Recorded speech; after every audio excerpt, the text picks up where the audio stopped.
RB, can you talk about your first year screenwriting? Yeah. How was that for you? Uh, What happened? it was interesting. I could tell you about my first night screenwriting. I had been around the film for a long time, so I wasn't foreign to the formatting and to the concept and everything.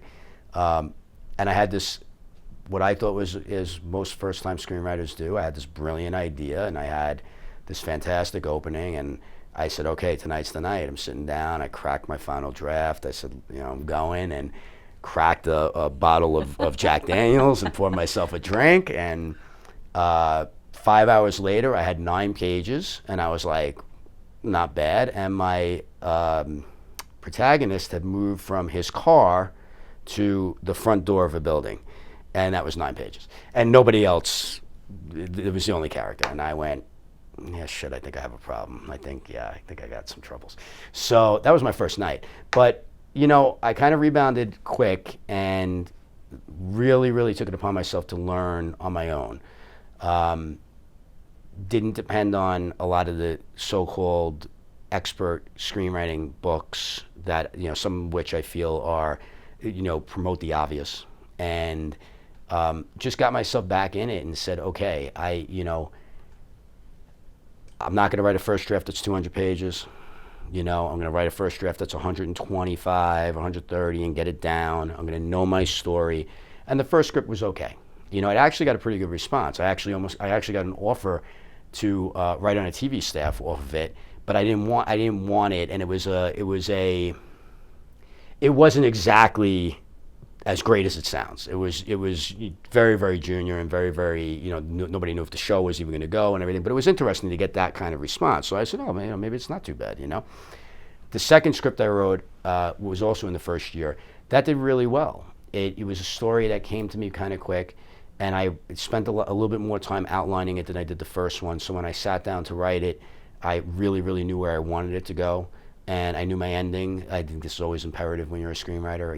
I knew it's okay to have that ending change, and it's already to have that journey along the way, but I think it's always great to really know where you're going, and I did with this particular story. That script did really, really well. It was a semifinalist at the Page, and I think it was a semifinalist at Austin that year. I think that was 2011 or 2012. And then the third script is the one that's in production, in development right now with David. So you've read all the screenwriting books. What were, or maybe you haven't, but what were some of your issues with them? I'm just curious. Well, I find, I don't want to name names. Sure, that's fine, yeah. But there's one out there that has a lot of really cute little names for things that I feel like are very, very obvious. To me, screenwriting is, if you understand 3-act structure, okay, and a lot of people don't. Like, if you understand the fact that you need to have an inciting incident, then you have to have a first act break and a second act break, and you have high midpoint, and if you could understand these concepts, and those, you might have to read a book for that if you're just starting out. But if you could understand those things, then to me, if you understand those basic tenets of writing a screenplay, then to me, everything else you need to learn is available to you by reading great screenplays.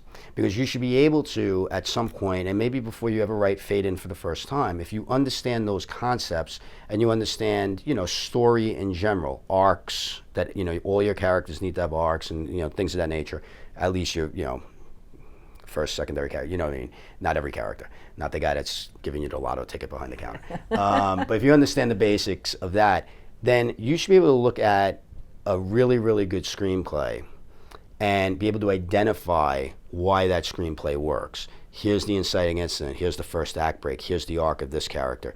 Here's, coming into a scene late and getting out early. You know what I mean? Like all those things that, you learn. I knew a lot of those things from working as a producer. Not everybody does, okay? I get that.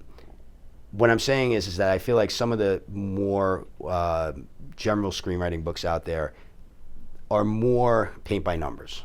And you don't want something that's paint by numbers. You want to have room to roam when you're a screenwriter. And that means that if a book is telling you the inciting incident needs to be on page 12, that you shouldn't be sitting there, ready to lose your mind because it happens on page 11 and you want to pad it so it goes to page, you want to give somebody an extra, how you doing? I'm doing good. How you doing? Dialogue to get yourself to page 12.